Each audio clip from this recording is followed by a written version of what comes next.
I was in the solitary confinement section of the prison, a creepy enough place on its own. It's a long hallway with isolation cells going down either side of it. One night, the officers escorted a new inmate to the cell on the hallway. This was not uncommon, and I didn't get up to look out of the narrow window of my door in time to see the inmate they brought into the cell on the right of me. The cells on the solitary hall are intentionally spaced apart so that you aren't able to look out of your window and see someone directly across from you in another cell, so nobody really had a necessarily clear view of this new inmate's cell door window. However, there was a glass fire extinguisher case mounted to the wall that reflected just enough so that I could make out this new inmate's cell door window and even see his silhouette. He was extremely short. All you could make out was the top of his head, peeking over the bottom of the window, and he was just standing there, extremely still, and not saying anything or making a sound, when usually an inmate immediately would begin making his new bed up and such. "Hey, new guy, what you down here for?" one of the familiar voices on the hallway yelled out. The short man very quietly replied that he had been caught trying to bring a skunk back into the cell block. Talked so quietly that another inmate on the other side of him had to yell what the short man said so the person who asked down the hall could hear his answer.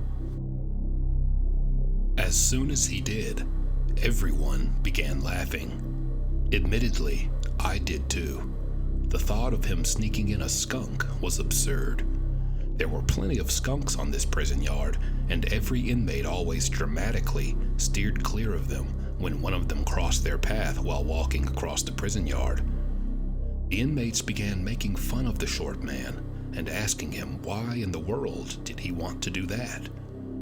Again, he quietly responded, "Because I like to collect odd creatures." After this was loudly passed down by the inmate beside him, everyone began laughing again, continuing to make jokes at him and ridicule the short man. After a while, this died down, and as it got late, the lights went out in the hall and the cells. This is when pretty much everyone lays down and goes to sleep, including myself.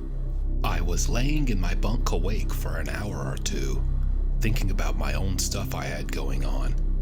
It was completely quiet, except for a dripping, leaky shower somewhere on the hall. Suddenly, one of the familiar voices began screaming, then kicking his cell repeatedly and shouting for the corrections officer to turn on his cell light. Another inmate asked him what was wrong and was he okay.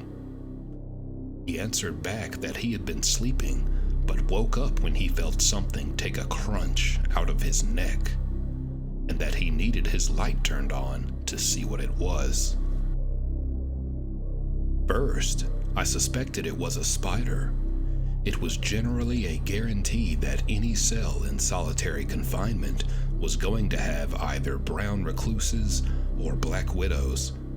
Although it wasn't really a problem, and I had never heard of anyone being bitten by one, as the brown recluses were rarely spotted and quickly stepped on, and the black widows were almost always on the outside of the cell window. It would only worry you a lot because the window is right beside your bunk where your head is, and there's always a thought in the back of your mind that maybe during the night it will find a tiny crack to slip through in the window. This is what the bitten inmate suspected too, and he wanted the light on so he could know if he had just been bitten by a dangerous spider. But then he saw it for just a moment as it passed under the crack of his cell door where a tiny sliver of light shined on it. Because of the unusual positioning of the solitary cells, only he could see the creature, and how he described it was terrifying. He said it was like a centipede, so black it looked glossy, except for these vividly orange barbs protruding from its head, It was unlike any bug any of us on that hallway had ever heard of or seen. And it was on the move, possibly to another one of our cells, and nobody could see it now in the dark. The uncertainty, the description, and personally, I believe, the fact that he used the word crunch when announcing what it had done to him, all boiled over and sent the hallway into a frenzy. Suddenly, the hall filled with echoes of inmates screaming for the guard to turn on their lights. Even I wanted mine on. I looked around outside my window to see faces forcefully pressed against their cell windows, eyes wide, frantically searching the floor for any sign of the insect heading their way. Seconds later, a sound cut through the screams. It was coming from the cell next door, to the right of me. It was laughter.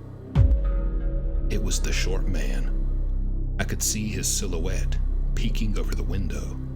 The once quiet man was laughing loudly and maniacally, his laughs bouncing off the walls, mixing with the terrified shouts of the inmates. Eventually, the officer came to see what the problem was. The shouts stopped. The laughter did too. All the cell lights were turned on to appease the inmates, and I doubt any of us got much sleep that night. But the creature was not spotted again. The next morning, the bitten inmate was taken out of his cell and escorted to the medical facility to check on his bite. I would never see him again after that, and never heard another update about him.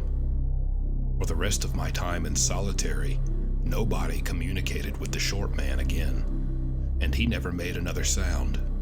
But anytime I looked out of my cell window, he would be there, just standing.